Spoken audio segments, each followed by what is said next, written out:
오늘도 하나님의 은혜가 넘치기를 주님의 이름으로 축원합니다. 초대교회에 크리소스톰이라는 유명한 분이 계십니다. 그는 동로마 콘스탄티노플의 감독이었던 사람인데, 그는 황금의 입이라는 별명을 가질 정도로 설교를 아주 잘했다고 합니다. 그런데 기독교에 대한 박해가 있으면서 크리소스톰은 로마 황제로부터 예수 그리스도를 믿는 신앙을 포기하라는 명령을 받았습니다. 그러나 그는 죽어도 그리스도를 포기하지 않겠노라고 맞섰습니다.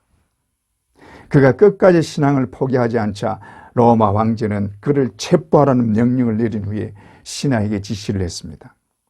크리소스톰을 아무와도 대화하지 못하게 고독한 개인 감방에 집어넣어라.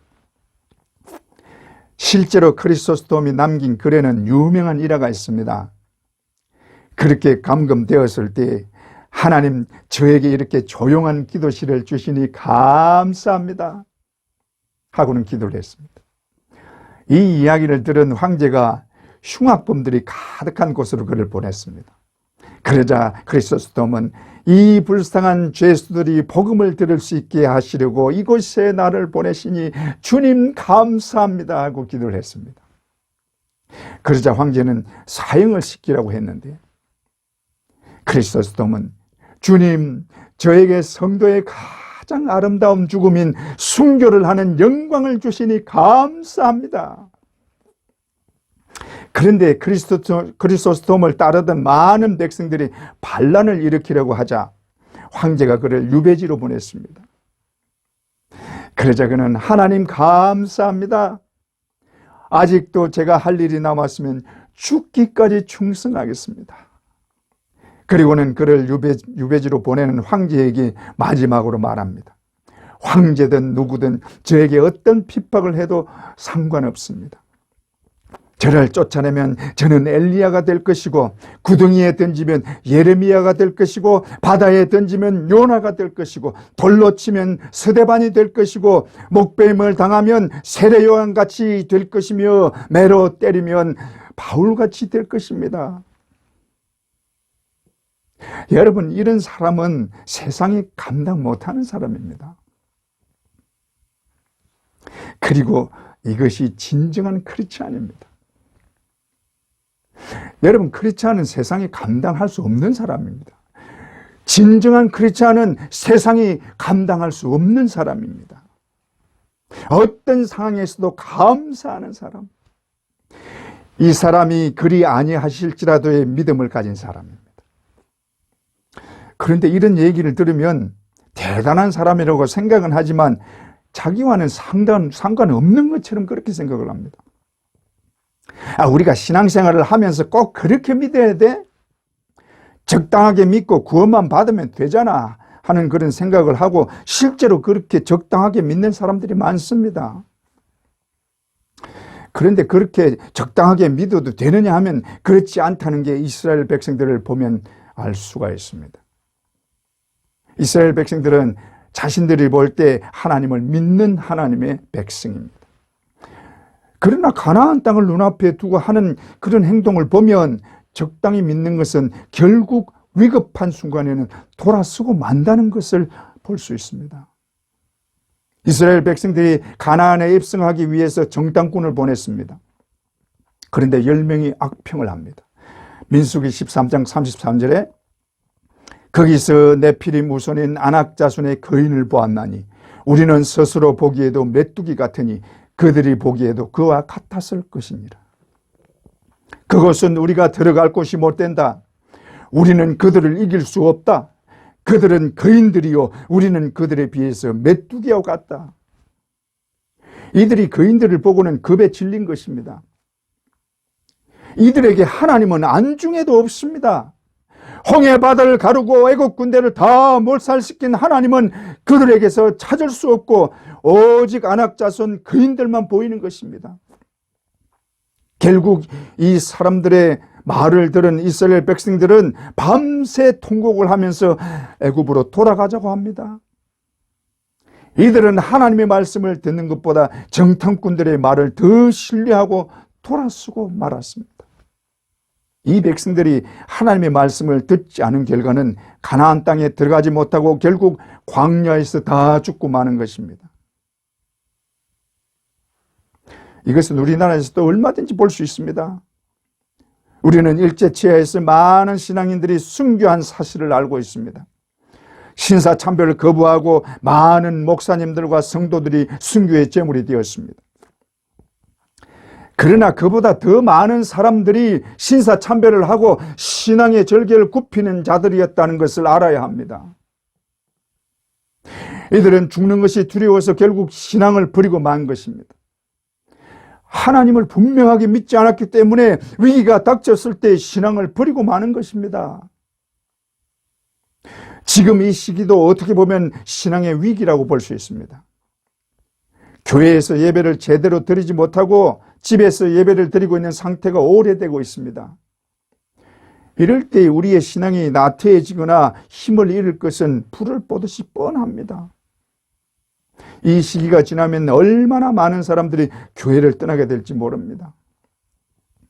핍박이 있을 때보다 어떻게 보면 지금이 더 위기라고 봐야 합니다. 그러므로 여러분 긴장하셔야 됩니다. 교회에서 예배를 제대로 드리지 못하고 모여서 기도도 못하고 모든 것이 어수선한 상태, 이것을 어쩔 수 없다고 생각하고 그냥 아무렇지도 않게 받아들이고 해이한 마음이 되면 우리 신앙에 엄청난 위기가 온다는 것을 알아야 합니다. 그러므로 지금 우리에게 가장 필요한 믿음이 그리 아니하실지라도의 믿음입니다. 지금이 바로 하나님과의 관계를 더 굳건하게 해야 할 때입니다. 지금이 예수 그리스도의 십자가를 더 굳건하게 붙잡아야 할 때입니다. 그런 의미에서 사드락과 메삭과 아벳느고의 신앙을 우리도 가져야 한다고 봅니다. 이들의 신앙이 우리와 별개가 아닙니다. 이들의 신앙이 바로 진실된 믿음입니다. 그러므로 우리도 가져야 합니다. 사드락과 메삭과 아벳느고의 신앙이 특별한 것은 분명합니다. 그러나 이것이 믿음입니다. 믿음 자체가 특별한 것입니다. 내가 믿고 싶다고 믿는 것이 아닙니다. 하나님이 은혜를 주셔야 믿을 수 있습니다. 그러므로 우리는 특별한 하나님의 은혜를 받은 자들입니다. 우리는 믿는 자들이기 때문에 하나님께서 우리를 믿게 해주신 은혜가 있는 것입니다. 그러므로 하나님의 특별한 은혜를 받은 자들입니다. 믿습니까? 그러므로 이들과 다르지 않습니다. 사드락과 메삭과 아벳느고는 다니엘과 함께 바벨론의 포로로 잡혀와서 느부갓네살 왕에 의해 뽑혀서 포로인데도 불구하고 바벨론의 각도를 다스리는 그런 자리에 오르게 됩니다. 그런데 느부갓네살이 금신상을 만들어 놓고는 그 금신상에게 절을 하게 합니다. 다니엘서 3장 5절에서 6절에 너희는 나팔과 피리와 수금과 사명금과 양금과 생황과 및 모든 악기 소리를 들을 때 엎드려 느부갓네살 왕이 세운 금신상에게 절하라. 누구든지 엎드려 절하지 아니하는 자는 즉시 맹렬히 타는 불못불에 던져 넣으리라 하였더라. 그런데 사드락과 메삭과 아벳느고는 금신상에게 절하지 않았습니다. 절을 하지 않은 것 때문에 참소를 당하고 느부갓네살 앞에 끌려왔습니다. 이에 왕이 노하여 이 세 명에게 지금이라도 절을 하라고 합니다. 그때 이들의 대답이 그리 아니하실지라도의 믿음의 고백입니다. 다니엘서 3장 16절에서 18절 사드락과 메삭과 아벳느고가 왕에게 대답하여 이르되 느부갓네살이여 우리가 이 일에 대하여 왕에게 대답할 필요가 없나이다. 왕이여 우리가 섬기는 하나님이 계시다면 우리를 극렬히 타는 풀무불 가운데서 능히 건져내시겠고 왕의 손에서도 건져내시리이다. 그렇게 하지 아니하실지라도 왕이여 우리가 왕의 신들을 섬기지도 아니하고 왕이 세우신 금신상에게 절하지도 아니할 줄을 아옵소서. 이들은 생명을 걸고 하는 말입니다. 생명을 내어놓고 하는 말입니다. 여기서 우리는 믿음의 두 단계를 생각할 수 있습니다. 첫째로 하나님이 이루어 주실 것을 믿는 믿음입니다. 믿는 사람들이라면 우상에게 절하라 그러면 당연히 절을 할 수가 없는 것입니다. 만약에 죽음이 두려워서 우상에게 절을 한다면 그것은 하나님을 믿지 않는 것입니다. 믿지 않는 사람이기 때문에 우상에게 절을 하는 것입니다. 아무리 목숨의 위협을 당하더라도 믿는 사람이라면 우상에게 절을 할 수 없는 것입니다. 하나님이 가장 싫어하는 것이 우상 숭배입니다. 그래서 십계명의 제1계명이 내 앞에서 다른 신을 내게 두지 말라. 두 번째 계명이 우상에게 절하지 말라입니다. 그러므로 우상에게 절을 한다는 것은 하나님을 믿지 않는 것입니다. 어떤 위협이 있더라도 하나님을 믿는 사람은 우상에게 절을 해서는 안 되는 것입니다. 우리는 살아계신 하나님을 믿습니다. 하나님은 그를 믿는 자를 반드시 지켜주십니다. 믿습니까? 그를 믿고 의지하는 자를 절대로 내버려 두지 않고 끝까지 지키십니다. 믿습니까? 왕이여, 우리가 섬기는 하나님이 계시다면 우리를 맹렬히 타는 풀무불 가운데서 능히 건져내시겠고 왕의 손에서도 건져내시리다. 할렐루야. 우리가 섬기는 하나님이 계시다면 우리 하나님은 살아계시고 역사하시고 우리의 생사화복을 주관하시는 분이십니다. 우리는 살아계신 하나님을 믿는 것이지 죽은 하나님을 믿는 것이 아닙니다. 이것을 진실로 믿는다면 하나님을 전적으로 신뢰해야 합니다. 반드시 건져주실 것입니다. 반드시 이루어 주실 것입니다. 반드시 지켜주실 것입니다. 믿습니까? 이것을 믿는 것이 참 믿음입니다. 둘째로, 이루어 주시지 않을 때에도 믿는 믿음입니다. 우리는 하나님께서 건져주실 것을 믿고 이루어 주실 것을 믿습니다. 그럼에도 불구하고 이 믿음은 자꾸 흔들릴 때가 있습니다. 환경이나 세상을 보면 두려움이 몰려오고 의심이 생깁니다. 분명히 하나님께서 역사하실 것을 믿었는데 맹렬히 타는 풀무불을 보니 공포가 느껴지고 두려움이 생깁니다. 이것은 베드로에게서도 볼 수 있습니다. 마태복음 14장 29절에서 30절, 오라 하시니 베드로가 배에서 내려 물 위로 걸어서 예수께로 가되 바람을 보고 무서워 빠져가는지라 소리질러 이르되 주여 나를 구원하소서 하니. 이것은 예수님이 오병이의 기적을 일으킨 바로 뒤의 일입니다. 예수님이 보리떡 5개와 물고기 2마리로 5,000명을 먹이는 기적을 베푸시고 그 다음에 사람들을 이렇게 보내면서 기도하시려고 산에 오르시면서 제자들 건너편으로 먼저 건너가라고 했습니다. 그런데 바다를 건너던 중에 풍랑을 만나서 제자들이 곤욕을 치르게 됩니다. 그것을 본 예수님이 물 위를 걸어서 제자들에게 오십니다. 이것을 본 제자들이 유령이라고 두려워했습니다.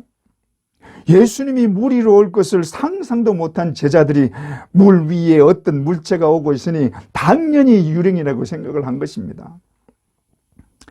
그때 두려워하고 있는 제자들에게 주님이 말씀하십니다. 내니 두려워 말라. 그런데 이것을 본 베드로가 자기도 물 위로 걸어가고 싶었습니다. 걸어보고 싶었습니다. 그래서 예수님께 자기도 물 위로 걷게 해달라고 했습니다. 그러자 주님은 베드로에게 오라고 말씀하십니다. 그래서 베드로가 물 위를 내려가서 걷습니다. 물 위로 몇 발짝 걷다가 보니까 바다를 보게 됩니다. 그러니 주위에 파도가 치는 것이 보입니다. 그러자 마음에 두려움이 생기고 믿음이 없어져 버렸습니다. 그러니 물에 빠져 들어가고 마는 것입니다. 그래도 주님은 빠지게 내버려 두지 않고 건져주십니다. 주여 나를 구원하소서. 그 말에 주님이 손을 내밀어서 건져주셨습니다. 우리가 보는 것이 무엇이냐에 따라서 이렇게 달라지게 됩니다. 베드로가 예수님을 보고 있을 때는 물 위를 걸어갔습니다. 그러나 바다와 파도를 보자 빠져 들어갔습니다. 계속 예수님만 바라보았다면 끝까지 걸어갔을 것입니다. 그러나 눈을 다른 데로 돌리자 예수님은 보이지 않았습니다. 그러니 바로 빠지는 것입니다. 마찬가지로 우리가 하나님을 바라볼 때는 하나님이 커 보이고 그 능력을 믿게 됩니다. 그러나 세상을 보면 불안과 염려만 보입니다. 세상을 보면 하나님은 보이지 않습니다. 그러므로 눈을 들어 하나님을 바라보아야 세상이 보이지 않습니다. 하나님을 바라보는 것이 기도입니다. 기도하면 하나님이 보입니다. 기도하지 않으면 세상이 보입니다. 그래서 기도하라는 것입니다. 기도해야 하나님만 바라볼 수 있습니다. 그런데 우리가 하나님을 믿고 기도할 때 반드시 가져야 할 믿음이 그리 아니하실지라도의 믿음입니다. 이루어 주시지 않아도 믿는 믿음입니다. 그래야 절대로 흔들리지 않고 끝까지 믿을 수 있습니다. 우리는 믿고 기도합니다. 기도하면 반드시 들어주실 것을 믿고 기도합니다. 그런데 아무리 기도해도 이루어지지 않을 때는 실망하고 낙담할 수 있습니다. 우리의 믿음이 흔들리는 가장 큰 이유가 이것입니다. 기도하면 반드시 이루어 주신다고 믿고 기도를 했습니다. 그러나 이루어지지 않고 오래 걸릴 때 믿음이 흔들리고 낙담하게 됩니다. 이럴 때 낙담하지 않고 흔들리지 않는 믿음이 그리 아니하실지라도의 믿음입니다. 비록 하나님이 내 기도 들어주지 않아도 그래도 나는 하나님을 믿습니다.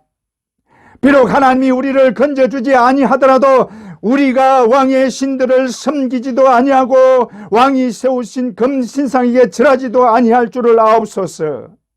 이것이 하나님을 전적으로 신뢰하는 믿음이요 어떤 상황에서도 흔들리지 않는 진짜 믿음인 것입니다. 하나님은 이들의 믿음에 역사하셔서 그 뜨거운 풀무불 속에서도 건져주셨고 불탄 흔적조차 없게 하신 것입니다. 할렐루야. 우리 중에도 이런 믿음을 가진 자들이 많이 있습니다. 저는 생각보다 이런 믿음이 많다고 봅니다. 늘 기도하면서 깨어있는 자들입니다.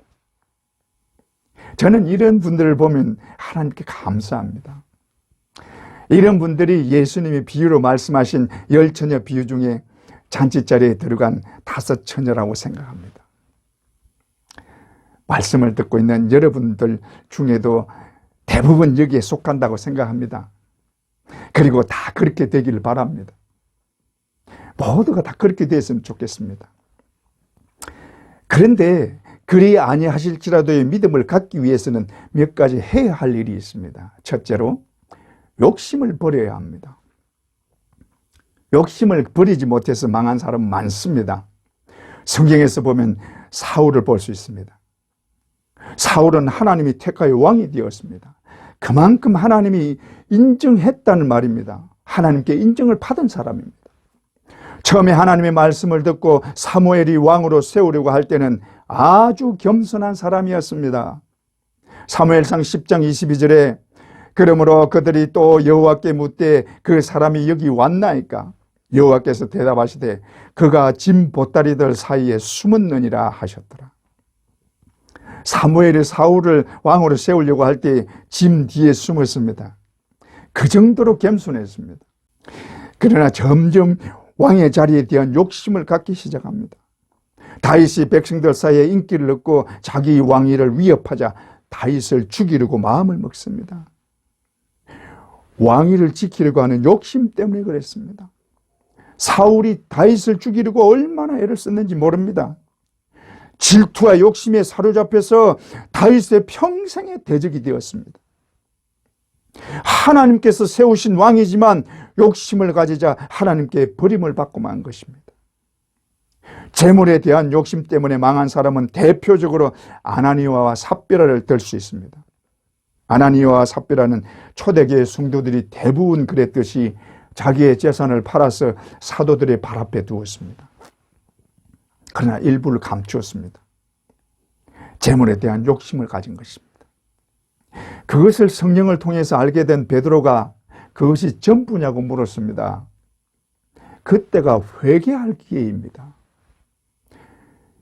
베드로가 물을 때 회개했어야 됩니다. 그때가 회개할 기회입니다. 그러나 회개하지 않고 그것이 다라고 하는 바람에 그 자리에서 죽고 말았습니다. 가장 어리석은 자는 가룟 유다일 것입니다. 그는 돈의 욕심을 가지고 예수님을 팔아먹은 제자입니다. 그에게 예수님이 몇 번의 기회를 주었습니다. 적어도 3번 이상의 기회를 주었습니다. 요한복음 13장 21절에 너희 중 하나가 나를 팔리라. 그리고 그에게 떡 한 조각을 주었습니다. 가룟 유다에게 회개할 기회를 주신 것입니다. 또 27절에 가룟 유다에게 예수님이 말씀하시기를 내가 할 일을 속히 하라고 하십니다. 이것도 회개할 기회를 주시는 것입니다. 또 누가복음 22장 48절에 예수께서 이르시되 유다야 내가 입맞춤으로 나를 파느냐.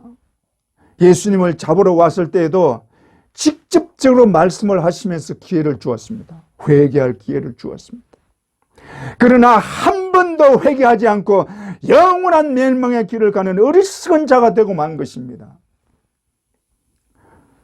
또 성경에 극적으로 대비되는 장면이 있는데 누가복음 18장과 19장에서 나옵니다.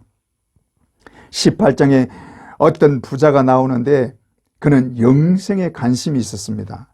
그래서 예수님께 찾아와서 내가 무엇을 하여 영생을 얻으리까 하고 묻습니다. 그때 예수님이 대답하시기를 계명을 지켜라.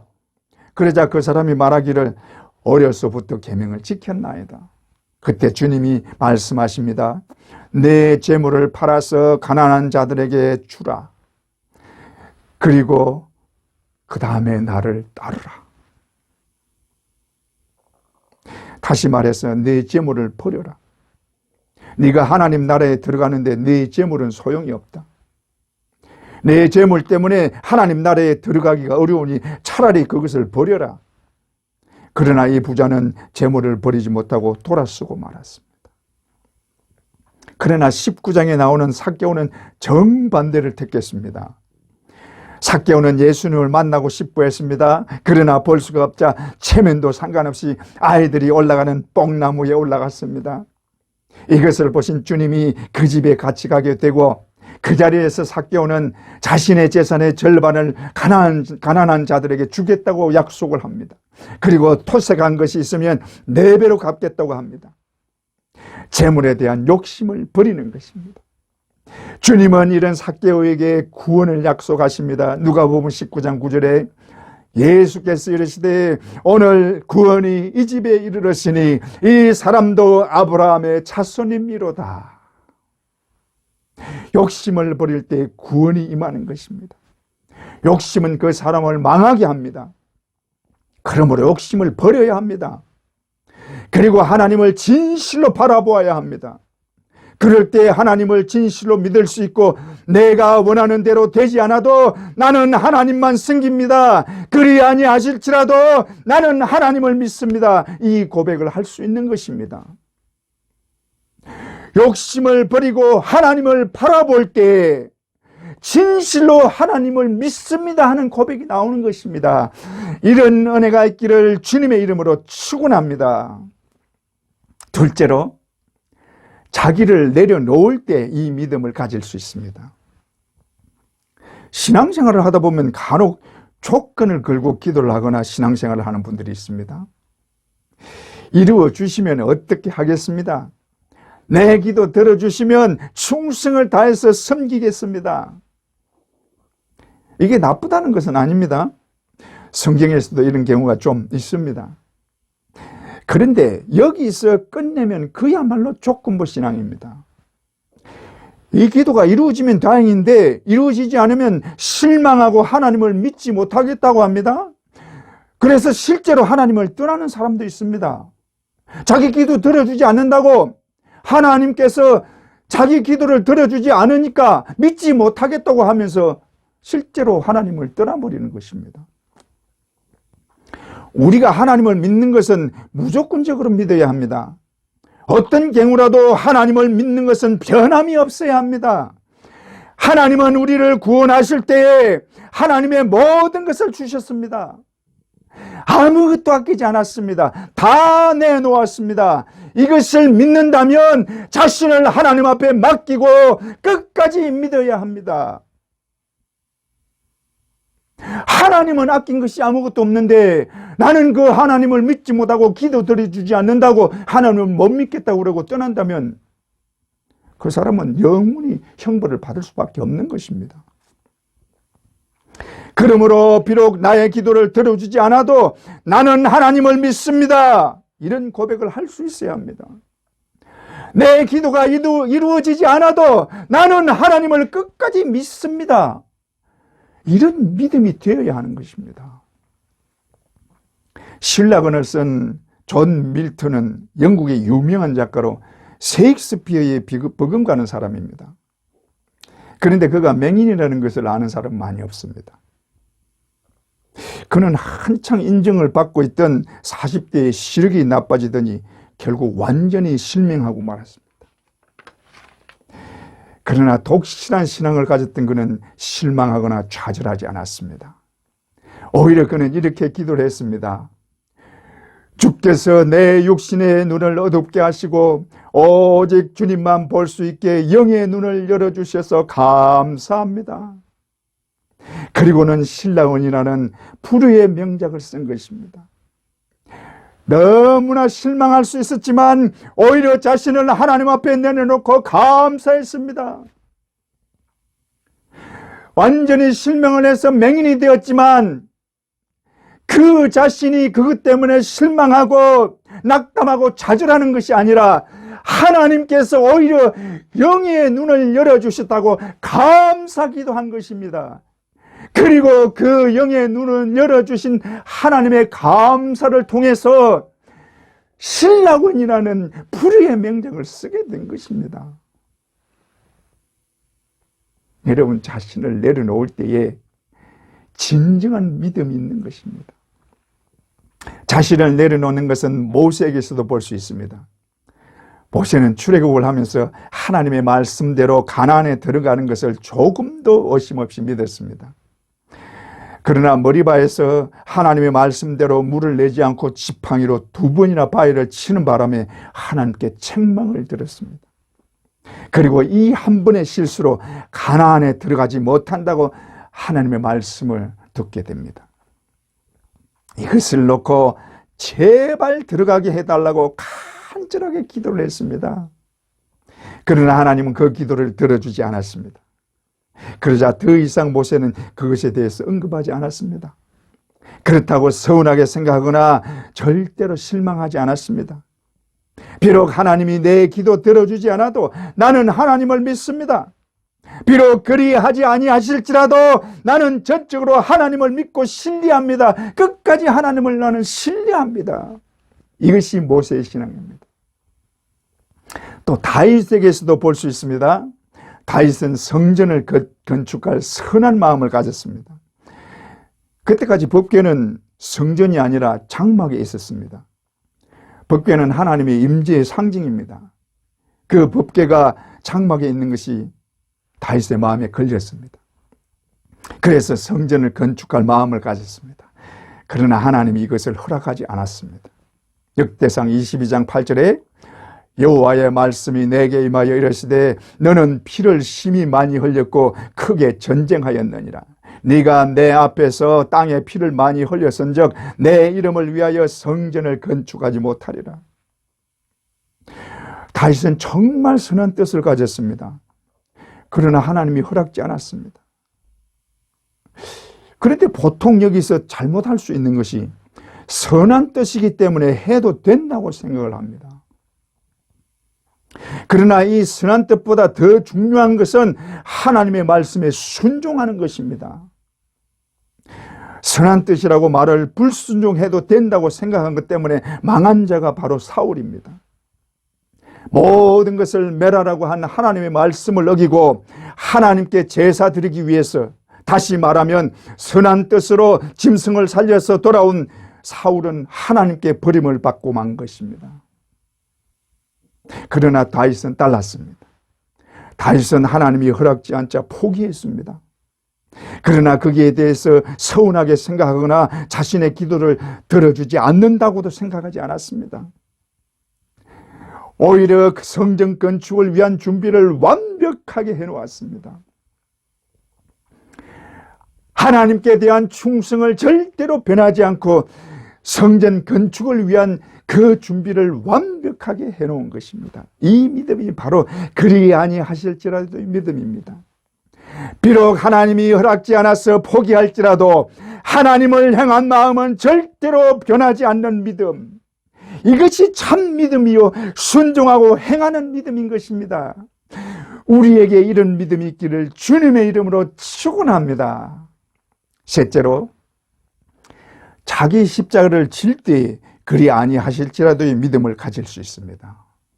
마태복음 16장 24절에서 25절에 이에 예수께서 제자들에게 이르시되 누구든지 나를 따라오려거든 자기를 부인하고 자기 십자가를 지고 나를 따를 것이니라. 누구든지 제 목숨을 구원하고자 하면 잃을 것이요 누구든지 나를 위하여 제 목숨을 잃으면 찾으리라. 이 말씀을 대하면 우리의 마음이 좀 무거워지는 것은 사실입니다. 주님의 말씀은 자기 십자가를 지고 나를 따르라고 하시는데 목숨을 내어놓고 십자가를 지라는 말씀입니다. 오늘 본문에서 사드락, 메삭과 아벳느고가 잘 보여주고 있는 것입니다. 하나님을 섬기기 위해서 왕의 명령을 지킬 수 없습니다. 우상에게 절하라는 말을 따르는 것은 하나님을 배반하는 것입니다. 그리고 하나님의 말씀을 어기고 불순종하는 죄를 범하는 것입니다. 이럴 때 여러분은 어떻게 하시겠습니까? 목숨을 위하여 주님을 버리겠습니까? 사드락과 메삭과 아벳느고가 선택한 것은 영원한 지옥의 형벌이 아니라 영원한 천국입니다. 비록 우리가 죽더라도 하나님을 믿겠습니다. 우상에게 절하지 않겠나이다. 어떻게 보면 당연한 것이요, 하나님을 믿는 자라면 다 그렇게 하는 것이 당연한 것입니다. 우리가 믿는 자라면 당연하게 받아들여야 하는 말씀입니다. 그런데 우리는 어차피 죽는 자들입니다. 우리 앞에는 죽음이 놓여 있습니다. 그런데 그 죽음을 어떻게 하느냐에 따라서 천국으로 향하느냐 지옥으로 향하느냐 이것이 판가름됩니다. 나의 목숨을 귀하게 여기고 두려워만 한다면 거기에는 영원한 형벌밖에 없을 것입니다. 그러나 영원한 천국을 바라본다면 우리의 육신의 죽음에 대해서 어떤 미련이나 어떤 두려움도 없어야 합니다.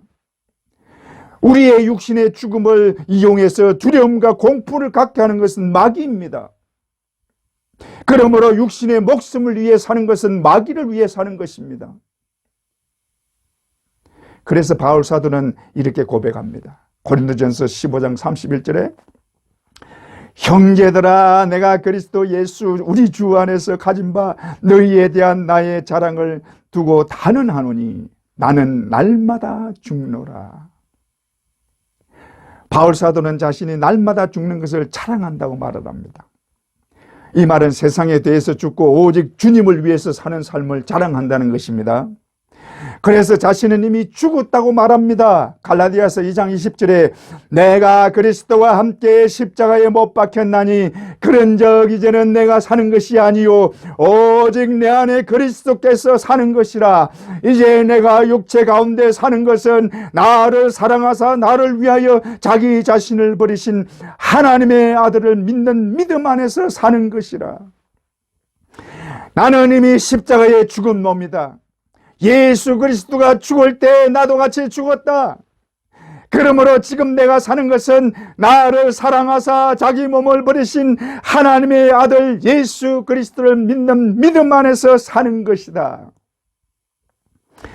여러분, 우리 믿는 사람들은 십자가에 이미 죽은 자들입니다. 예수 그리스도는 우리의 죄악을 지고 죽었습니다. 그 죄악은 우리의 죄악입니다.